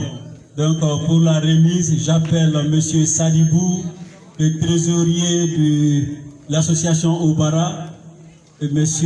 toujours Madani Keita de la bibliothèque, et j'appelle M. le maire qui va faire la remise. Merci.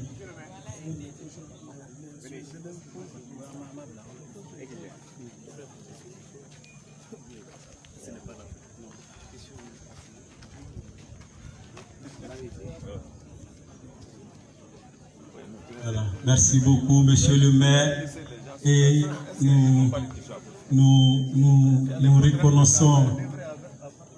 reconnaissons la présence de l'académie, de la mairie, des autorités présentes. Vraiment, merci pour votre présence. Et voilà une somme symbolique. Voilà, donne à Monsieur le maire. Monsieur le maire, voilà une somme symbolique de 315 000 francs pour la rénovation de la bibliothèque.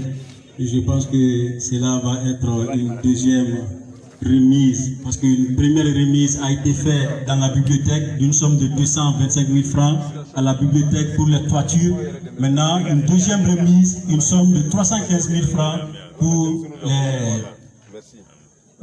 rénover la bibliothèque. Merci beaucoup. Merci, Monsieur le maire, pour votre présence.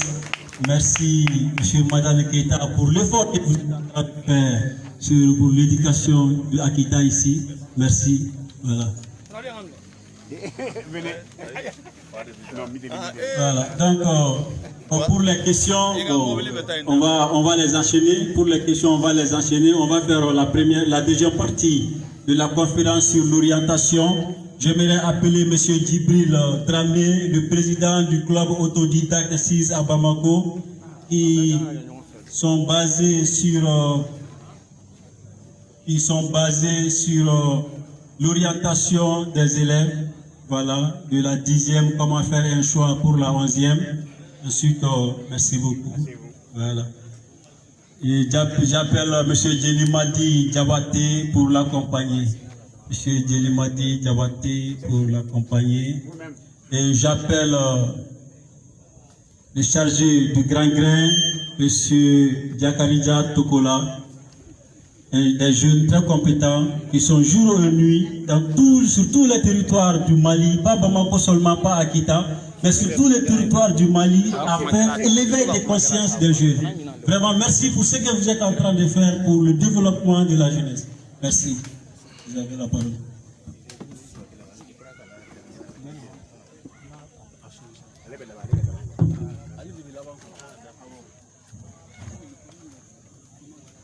Si les rios gras nourrit le corps humain, je dirais que la lecture nourrit l'âme et l'esprit humain.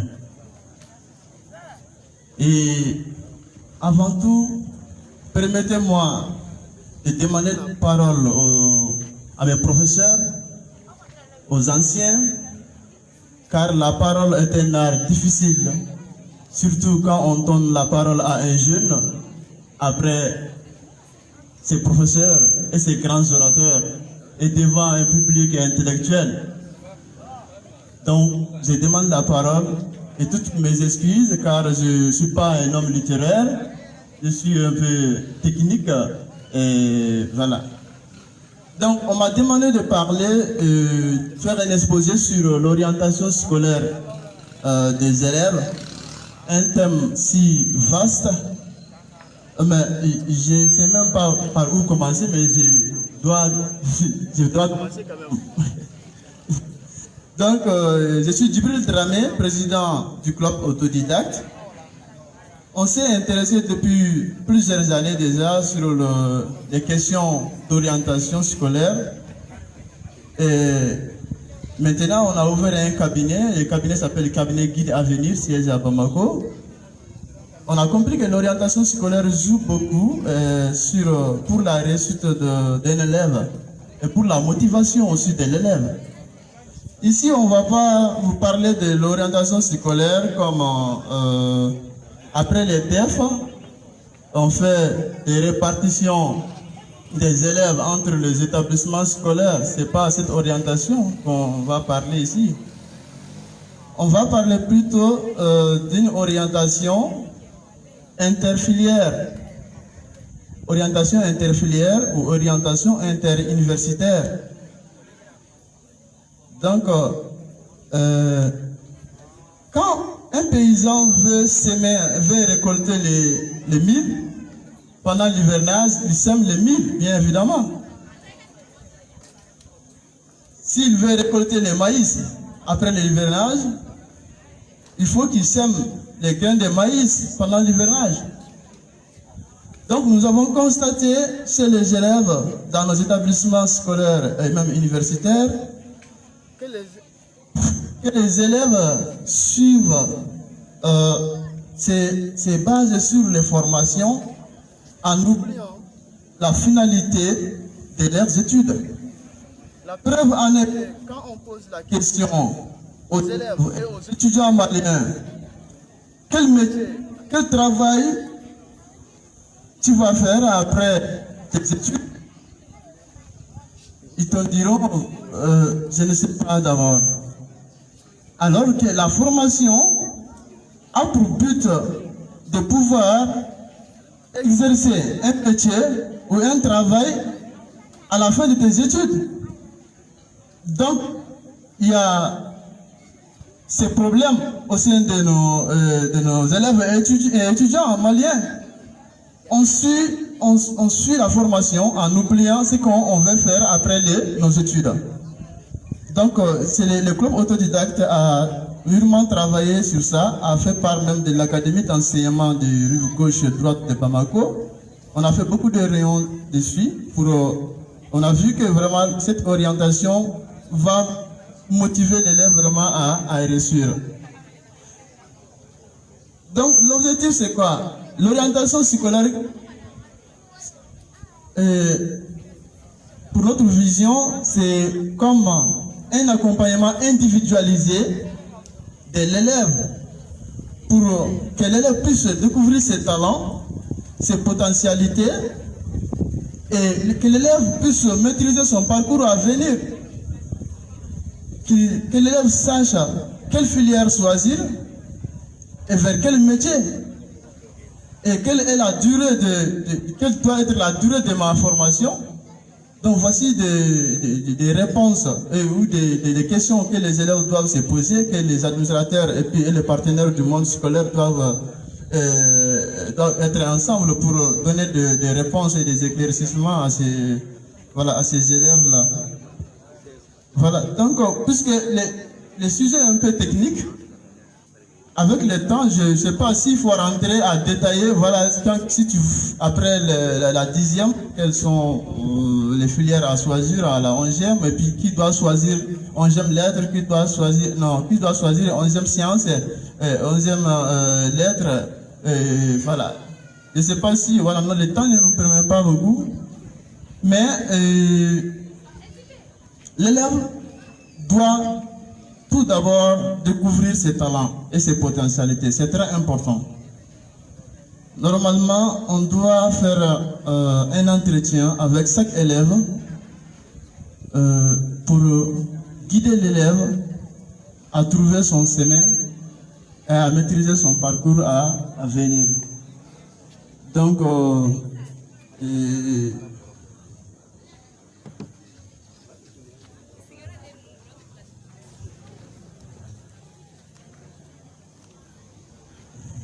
donc peut-être je vais commencer, on a des livrets ici pour chaque série. Que faire après le bac? Par exemple,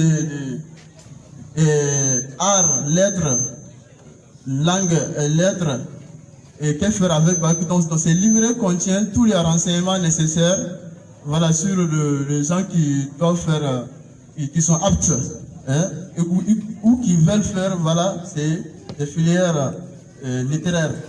Et il y a aussi pour des génies civils, un livret pour les génies civils, génie mécanique, génie minier, et génie électronique et énergétique.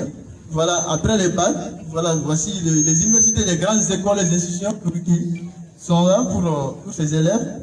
Et TESECO aussi, voilà, donc toutes les filières de la terminale, on a des livrets à notre disposition pour les aider dans l'orientation. Sinon, parler sur ces thèmes, il faut une formation, un atelier de formation technique, voilà, pour outiller l'élève à pouvoir s'orienter lui-même tout au long de son parcours à venir. Donc, je ne sais pas monopoliser la parole, comme c'est un sujet technique et puis avec beaucoup de détails. Donc, je vais vite donner la parole au modérateur pour suivre. Merci beaucoup, M. Djibril Dramé, pour ces éclaircissements. Restez assis.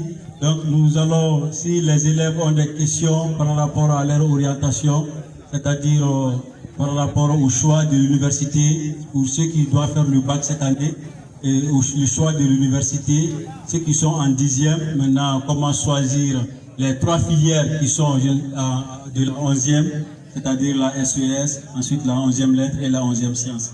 Bon, si vous avez des questions à poser, en même temps, même si vous avez des questions à poser sur le panel précédent, sur Awa Keita, donc vous pouvez poser des questions. S'il y a des rajouts aussi, par rapport chez les douaniers, si vous avez des rajouts à faire sur Awa Keita, sinon sur le thème, sur l'orientation, donc le débat est ouvert. Merci. Donc on a 5 minutes pour ça. Voilà, des questions, des rajouts. Ah, monsieur le proviseur. Okay. Merci beaucoup, monsieur le proviseur. Les élèves, veuillez acclamer monsieur le proviseur. Merci. Je remercie les différents conférenciers. Moi, mon intervention, c'est un appui. Donc, un appui sur la vie de Awa Keita. Donc, le choix du thème n'est pas fortuit. Je crois que le thème choisi s'adresse généralement aux jeunes filles. Parce qu'en réalité, Awa est un abreuvoir dans lequel vous pouvez puiser beaucoup de choses, et des expériences, et beaucoup de choses en dehors de l'expérience. Donc, Awa Keita, en réalité, doit être un modèle pour vous. Ça s'adresse réellement aux jeunes filles. Il faut que Awa soit un modèle dans lequel un océan dans lequel vous allez tirer vos sources d'inspiration. Donc, en réalité, il y a un conférencier qui dit que qui devait tuer un peuple, qui t'attaque à son savoir. Donc, nous, notre société, quand ils essaient de voir là, donc, l'émancipation de la femme passe nécessairement, obligatoirement, par les études. Sans études, il n'y a pas d'émancipation. Donc, les filles, votre premier mari, c'est les études. Un mari qui ne vous frappera pas. Un mari qui ne va pas vous venir. Un mari qui ne va pas vous divorcer. Donc, si vous voulez être émancipé demain, soyez émancipé à l'école d'abord. Tant que vous n'êtes pas instruite, vous serez toujours lié aux hommes. Donc, la première émancipation de la femme, c'est les études. Donc, les études, c'est les études qui ont permis à Awa Keita de rentrer dans l'histoire, de rentrer dans la vérité historique. Parce que c'est pas facile de rentrer dans l'histoire. L'histoire, quand tu veux rentrer dans l'histoire, il faut rentrer avec la vérité historique. Et quand tu rentres avec la vérité historique, tu seras chanté et glorieux par les générations à venir. Donc, pour un peu aborder la lecture, je crois qu'ils ont tout dit sur la lecture. La lecture est un moyen. Même les enfants à bas âge, quand un enfant est en première année, même si ce n'est pas calculé, si c'est lire, il a un avenir. Donc ça, la lecture, on ne peut pas être excellent. Donc soyez dans les bibliothèques, lisez et lisez. La lecture est un moyen pour transcender les difficultés. Un peu pour paraphraser un écrivain, il dit que la lecture est un moyen pour moi d'oublier les ennuis de la vie. Je n'ai jamais eu d'ennui qui n'est de lecture, de discipline. Quel que soit le problème, quand vous plongez dans un livre, vous oubliez les problèmes. Et pour terminer, je vais citer Amadou Ampateba qui dit que donc toutes les fois que vous avez des difficultés, il faut demander. Et mettez-vous en tête que vous ne savez rien. Et Amadou Ampateba disait quelque part, tu sauras quand tu sauras que tu ne sais pas et que tu attendras de savoir. Donc demandez toujours, vous saurez. Donc tapez, on vous ouvrira. Demandez, on vous donnera la réponse. Merci beaucoup. Merci beaucoup, monsieur le proviseur. Nous vous remercions, vous et votre corps professorial. Merci beaucoup. Donc, je vais appeler le professeur pour ses interventions. Vous avez 2 minutes. Bonjour tout le monde. Moi, je me nomme Yamsa Traoré, professeur d'anglais au lycée Simon Keita de Kita. Et moi, je ne suis pas professeur de lettres, mais je suis membre de la communauté LC, langue de communication. Je parle sous le contrôle de mes doyens. Et je remercie les différents conférenciers pour leur brillant exposé. Ils ont touché des problèmes extrêmement importants. Et quelque part, je me suis senti interpellé par rapport à la baisse du niveau des enfants. La baisse du niveau des enfants est un phénomène global. Et les élèves eux-mêmes, ils sont assis, ils sont là, ils savent, ils connaissent je vais dire, ils connaissent le problème. Ils connaissent la cause de leurs problèmes.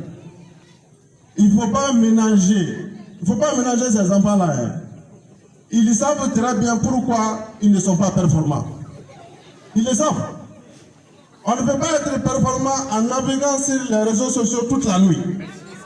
Ce n'est pas possible. Ce n'est pas possible. Le problème des enfants est un problème connu. C'est un problème connu. Hein. Les réseaux sociaux, la distraction, les ambiances, les balanis chauds. C'est ça. Vous ne pouvez pas être à Awaketa, ce n'est pas possible. Il ne faut même pas rêver. Vous n'allez jamais être à Awaketa. Ce n'est pas possible. Vous n'allez pas être Sunouba Keita. Vous n'allez jamais être Fly. Ce n'est pas possible. À condition que vous changiez. Merci. Merci beaucoup.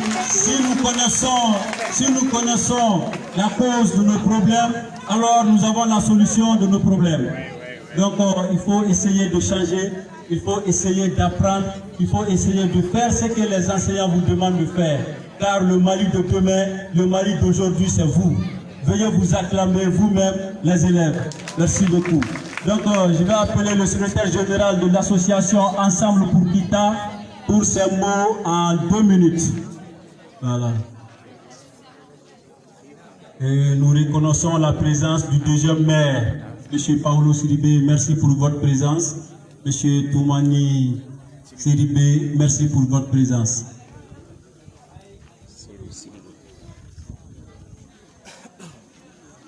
Bonjour à tous et à toutes. D'emblée, j'ai mon idole ici, donc il n'est pas facile de venir et retourner sans lui poser une question. Alors, comme le disait un grand, si vous voulez cacher quelque chose à un Malien, à un Africain, il faut le mettre dans un livre. Monsieur le doyen, comme vous le savez, nous sommes dans un monde où aujourd'hui seuls les meilleurs sont recherchés parmi les excellents. Donc la médiocrité intellectuelle doit être un tabou pour nous les jeunes d'aujourd'hui. Si nous voulons être compétitifs, nous devons tout faire pour emboîter les pas de nos grands. Alors moi, ma question, La question que je m'en vais vous adresser singulièrement, monsieur, mon idole, tonton Dionisidi Sako, c'est vous en tant que doyen. Quel conseil donneriez-vous aujourd'hui à cette jeunesse? Et singulièrement à la couche féminine. Parce que comme vous le disiez, si une femme est instruite, c'est d'abord la famille. De la famille à la société, de la société, on va aller vers le monde. Alors quel conseil vous allez donner aujourd'hui à ce jeune-là pour que de la femme dont on parle aujourd'hui qui est Awa Keita, pour que ses filles, nos petites sœurs, nos mamans de demain puissent vraiment suivre les pas. Donc, je suis là en tant que secrétaire général de l'association Ensemble pour Keita, dont le président est Amadou Djim qui a empêché, qui m'a demandé de venir représenter l'association. Et nous avons déjà travaillé avec l'association Ovara, qui est une association sœur de Keita. Donc, Ensemble pour le changement, et le changement, nous pouvons l'apporter ensemble. Donc, je vous remercie.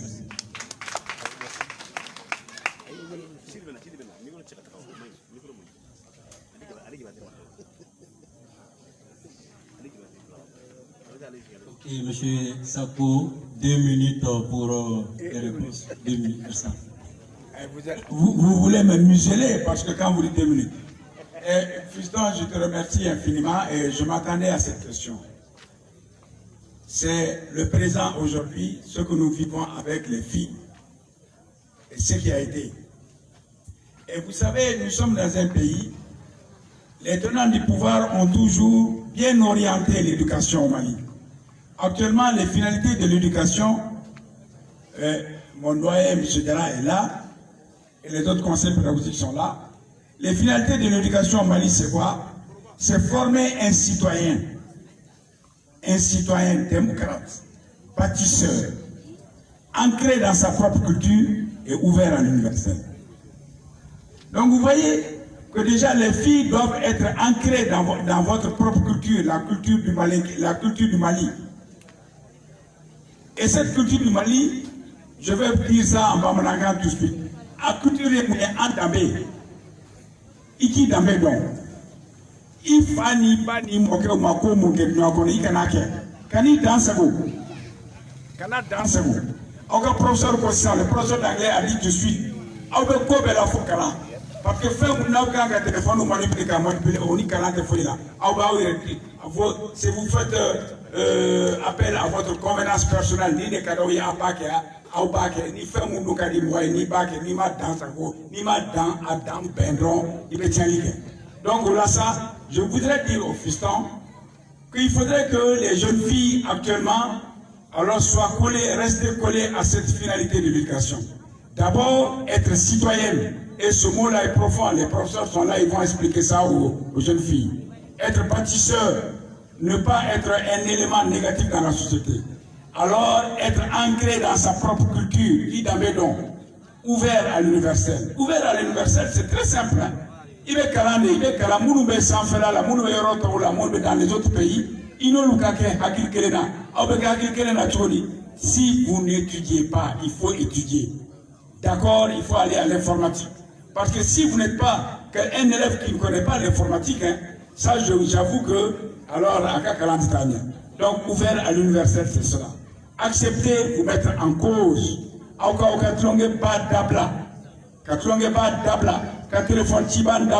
Message petit, dans quel jargon, dans quel français? Dans quel français? Si tu reçois, si tu vois les messages de ces enfants aujourd'hui, tu prends ta tête. Donc, évitez cela et être vraiment des intellectuels. C'est ce que moi j'avais à dire comme question. Vraiment, merci beaucoup, M. Sako, pour les interventions. Malheureusement, nous n'avons pas trop de temps. C'est la journée du vendredi. Sinon, je pense que M. Madani Keita et M. Sako allaient passer toute la journée à nous informer sur la vie et œuvre de Awa Keita. Vraiment, merci beaucoup.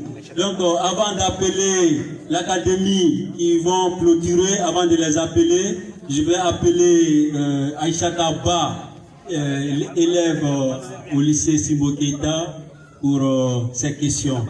Voilà, merci beaucoup. Nom, prénom, la classe et vous posez votre question.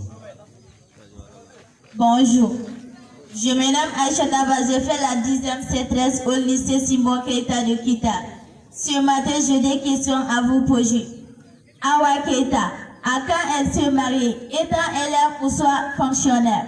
J'aimerais savoir aussi, cette femme étant une battante, est-ce que son mari l'autorisait de réaliser tous ses rêves? Merci. Merci beaucoup. Une très bonne question. Une très bonne question. Vraiment, veuillez l'acclamer fort. La question s'adresse au doyen, monsieur Madani Keita, ou bien, je ne sais pas. Voilà.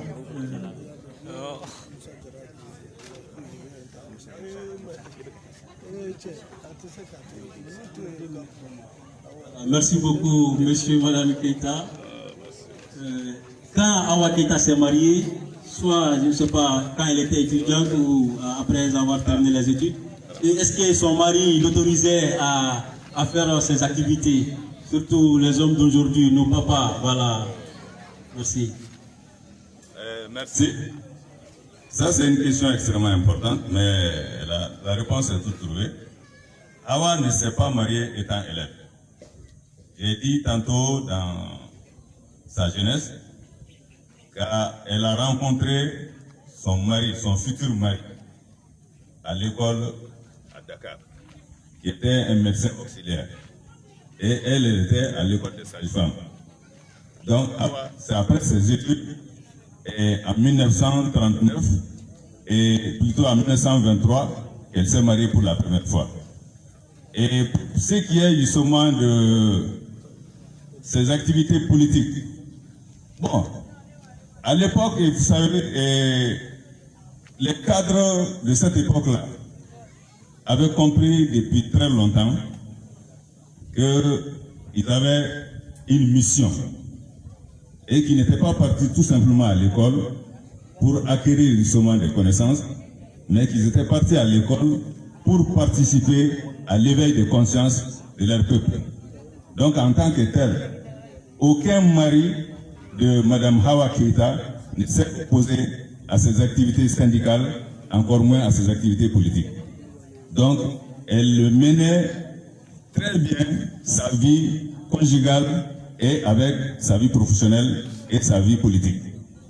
Et voilà la question et la réponse à votre question. Donc, il y a le doyen Djarak qui est là, qui voudrait faire un témoignage.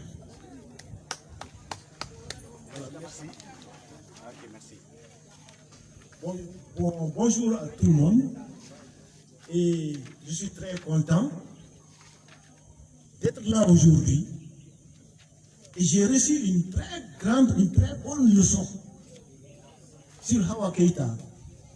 Moi je suis né au Sénégal, à Thiès. J'ai fait mes études à Thiès. Donc c'est après l'éclatement de la Fédération du Mali que mon papa, il était cheminot. Il est venu. On est venu. On a entendu parler de Awa Keita, Awa Keita, Awa Keita. Aujourd'hui, je sais qui est Awa Keita. Grâce à Madani Keita. Et là aussi, c'est une leçon. Leçon pour moi. Et pour vous aussi, les élèves. Et on dit que vous ne lisez pas. En pédagogie, on dit que la lecture est la clé de voûte de toute éducation. Si tu ne sais pas lire, tu ne peux pas comprendre. Donc, apprenez beaucoup à lire. Voilà, c'est pour dire que, âgé de plus de 70 ans ou de 80 ans, bon, on apprend toujours. On apprend toujours. Moi, j'ai appris aujourd'hui avec Madani la vie de Awa Keita. J'ai retenu quelque chose qu'elle a servi à Casamance. Je connais Casamance parce que je suis sénégalais. Bignona, Kolda, Sédhiou, Ziguinchor, je connais. Parce que si je vais au Sénégal, j'ai le même droit que les Sénégalais. Donc, ce qu'il a dit sur Hawa, j'ai compris.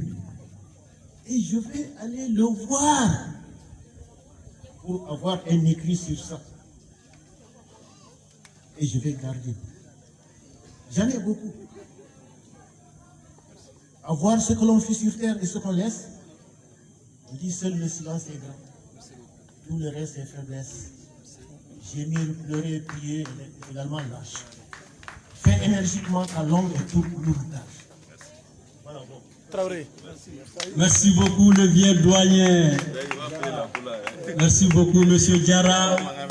Monsieur Diarra, merci beaucoup, mais qui sera baptisé tout de suite en Traoré. Merci, monsieur Diarra.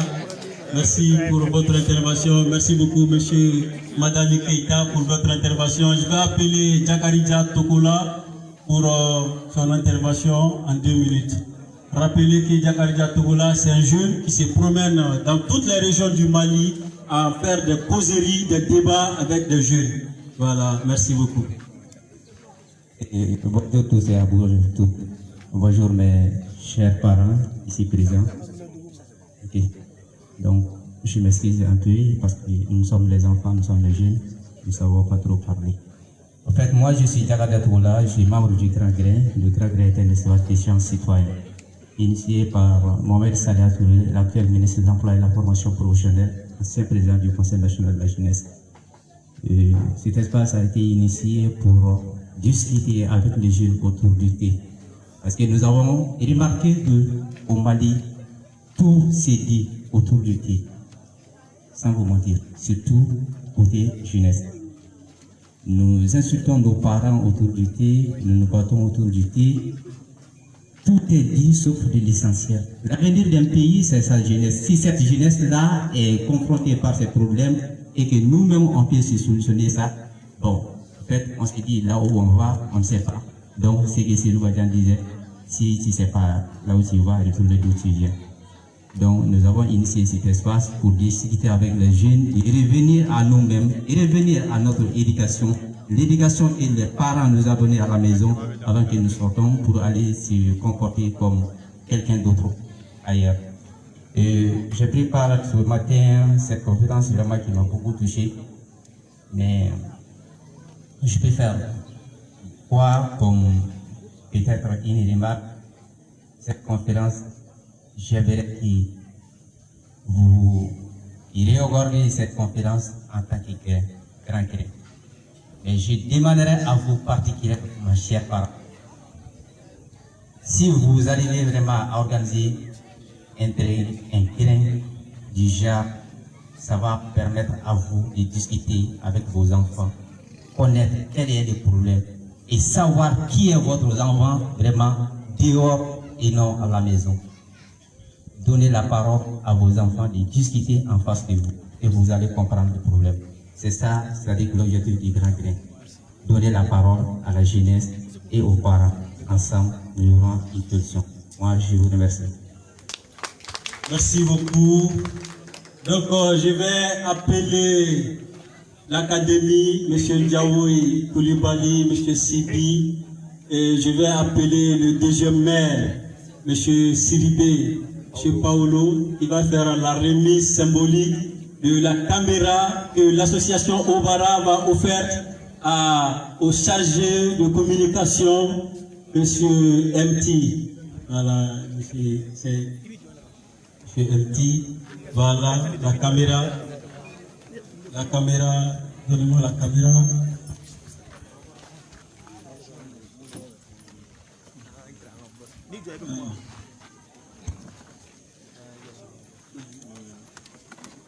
La facture dans la caméra de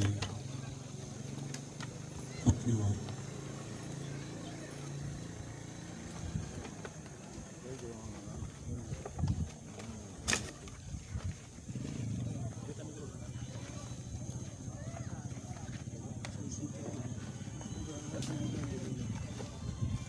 Voilà, c'est une caméra qui coûte dans les 300 et quelques mille. Donc l'association Obara a décidé d'offrir cette caméra à son chargé de communication, M. MT, qui est dans kita.info.com. Voilà, merci beaucoup. La caméra sera remise par le deuxième maire. Merci beaucoup, Monsieur MT, pour ce que vous êtes en train de faire concernant le développement, l'avancement de la région de Kita. Merci beaucoup. Voilà, merci. Voilà, si vous avez un mot à dire. MT. Ok, merci. Merci tout le monde. Mais avant de parler, j'aimerais inviter ici mon tonton, Monsieur Sidi Sako, oui, mon tonton Madani Keita, et mon directeur de la radio valaisienne, Monsieur Aydra, qui sont là.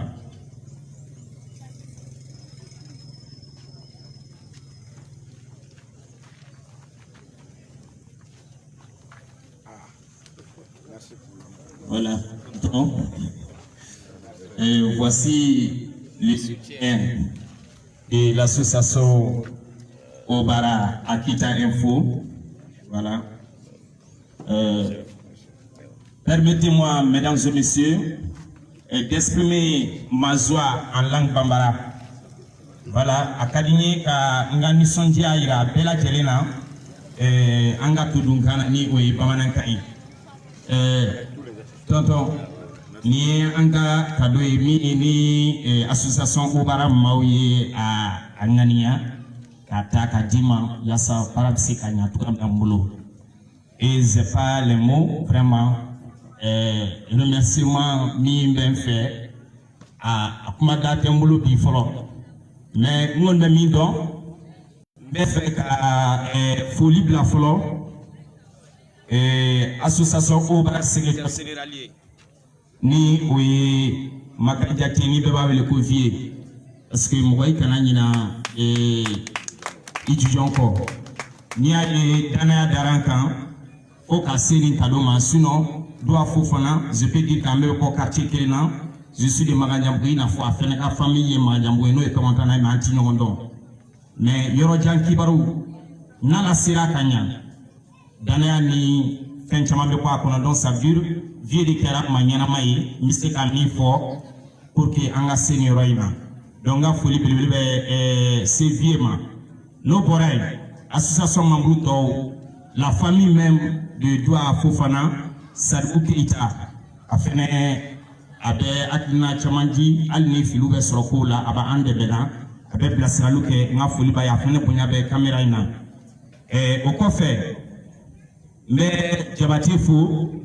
on est allé de venir en boulot tout ma belle et Nemborain, mais Fabrice, le représentant de l'ORTM, allé de Amapou, représentant Fenêtre, M. Kafo, allé de venir de mes fins Chamanania et qui était un faux Siraniroina, Fabrice Kamirna Chamambala, parce que un petit coach manqué, un tel d'un faux là, Nema conseil à faire.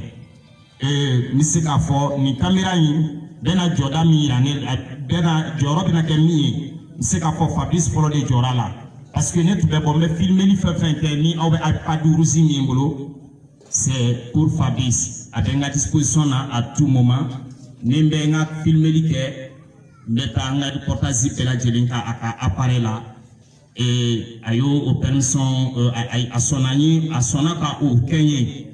En effet, Kairala Kafo Kita Info, c'est pas seulement une page Facebook, site de Bambolo, site d'internet, il y a formalisé une Bambolo, KitaInfo.com, Fabrice de a rédacteur en chef Foufene. Albert Waka, Jelly Fenfen 7 Kita Info sans fait, c'est lui le rédacteur en chef. Donc, à Kafoli, bien. Nimbora, un banga directeur fou, ni au voir les directeur. Parce que avec sa forte permission aussi, il sera qu'à émission chama fait réaliser par une studio qu'on là parce que y a plateau à l'anime Sénat, y a plateau TV Webou à l'anime Sénat mais yani au Capan directeur Monsieur Aydra aye a permettre nga se kato kanga émission que voir une plateau là. Donc on a folie pele babaye et kayola ka fo kita info Amina fin chamandamne ni ko teleweb ni téléréel nous différencie batin donc on va émission fin miri ni ala sɔnna ma an bɛna nin émission bɛɛ lajɛlen daminɛ aw bɛ émission fɛn fɛn miiri an b'a n'a daminɛ et je suis vraiment c'est pas n bɛ se k'a fɔ n bɛna basé niveau des jeunes éléments yɛrɛ de pour former mon équipe et n b'a dɔn directeur adjoint bɛ ni o fana ye pour que émission caman bɛ se k'a kɛ mais avec bien sûr l'appui de la voix des jeunes de Kita. Voilà, au yɔrɔ de tun don tonton foli n ko a ka gɛlɛn ma depuis ko kuma daminɛ la e ye ne fa ye n'i bɛ se ka foli min na se an ka association Obara président ba ma ni o ye Mohamed Doua Fofana ye. Mohamed Doua Fofana vraiment c'est quelqu'un a bɛ conseil di mɔgɔ ma parce que n'a bɛ kuma téléphone de la a bɛ fɛn caman fɔ n ye a bɛ fɛn caman yira n na donc o kɔfɛ a kɔni ka di ne ye i ka foli lase a ma caméra ko la.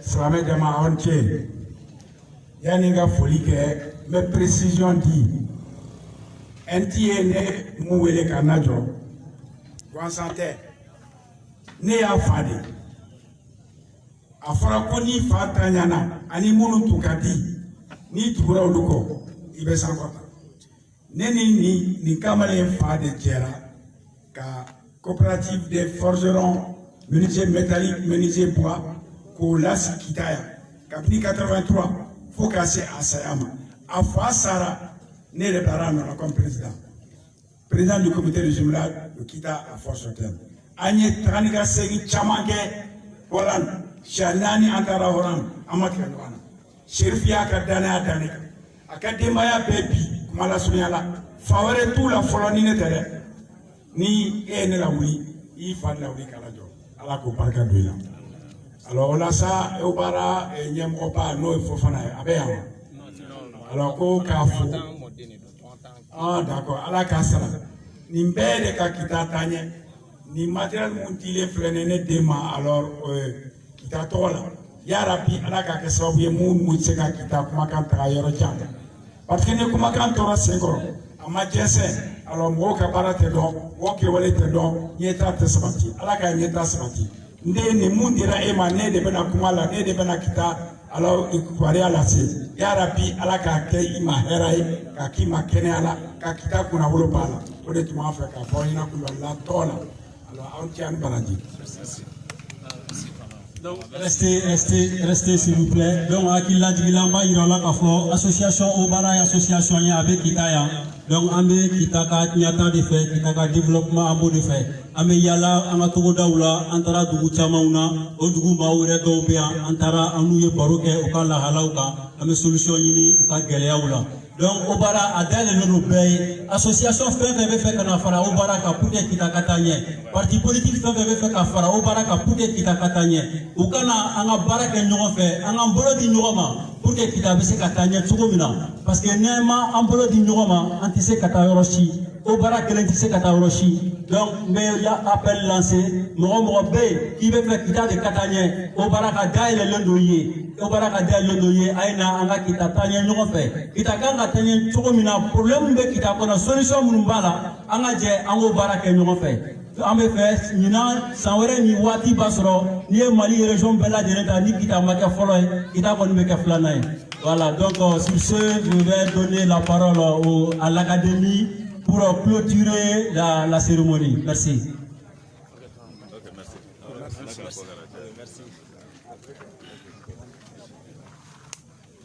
Donc, bonjour tout le monde. Je remercie.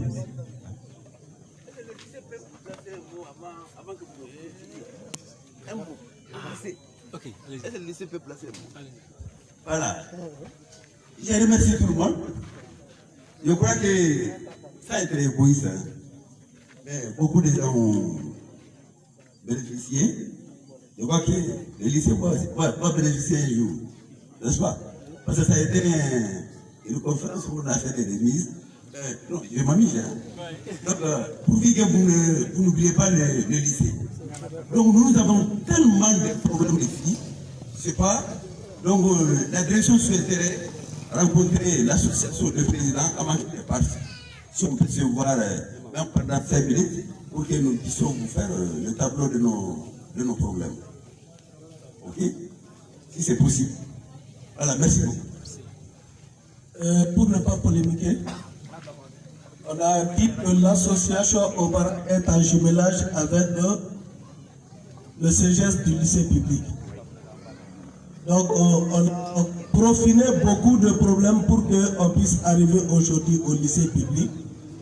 C'est que c'est la situation du lycée public qui a été prise pour montrer à l'association. C'est pour cette raison qu'ils sont là aujourd'hui.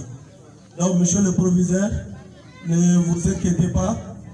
L'association Obara fera de son mieux ici au lycée. Ça, c'est une promesse donnée par le CGS. Merci. Voilà, donc bonjour tout le monde. Donc, au nom du directeur de l'Académie d'enseignement de Kita, au nom du personnel de l'Académie d'enseignement de Kita, et à mon nom propre, je suis accompagné du chargé de communication de l'Académie. Donc nous tenons d'abord à remercier l'administration du lycée de Kita, tous les professeurs du lycée de Kita, tous les élèves. Ensuite, nous remercions l'association Obara, le CGS de Kita, pour n'avoir ménagé aucun effort pour la réussite d'un tel événement. Parce que vous savez, nous sommes dans un pays où chaque jour, chaque année, nous assistons à une dégradation du baisse de niveau.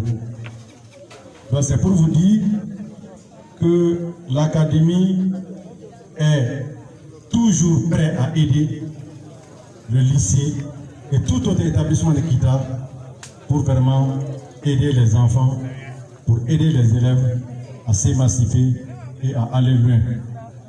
Donc concernant Awa Kita, d'abord je tiens à remercier mes chers collègues professeurs.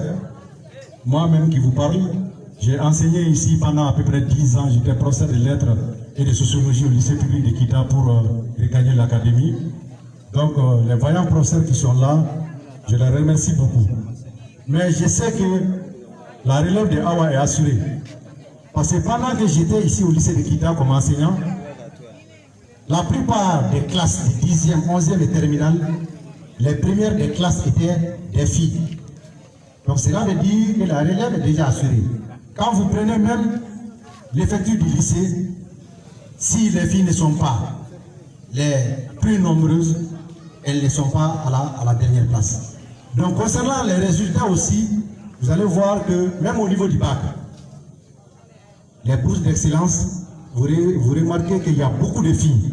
Cela veut dire au Mali, les filles ont commencé vraiment à prendre conscience de l'enjeu et ils sont en train de sortir la tête du trou. Aujourd'hui au Mali, il y a tellement d'exemples comme Awa Kita. Mon doyen vient de le dire. Il y a Mareba Soukou qui n'a pas été à l'école, mais qui a une référence. Il y a Madame Sissé Kaïdama qui a été Premier ministre au Mali, c'est une dame. Il y a Madame Sike Toussou qui a été la première femme gouverneure du Mali. Il y a aussi des femmes qui ont le grade de général au Mali. Donc c'est pour vous dire que la relève est assurée. Maintenant, concernant la lecture, Nelson Mandela disait qu'un peuple qui lit est un peuple qui gagne. La lecture est pour la personne, pour l'homme, ce que l'eau est pour l'arbre.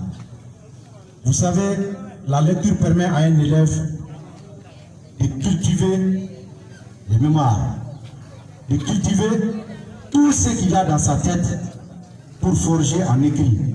Amadou Ampatiba disait que l'écriture n'est pas le savoir, mais c'est la photocopie du savoir.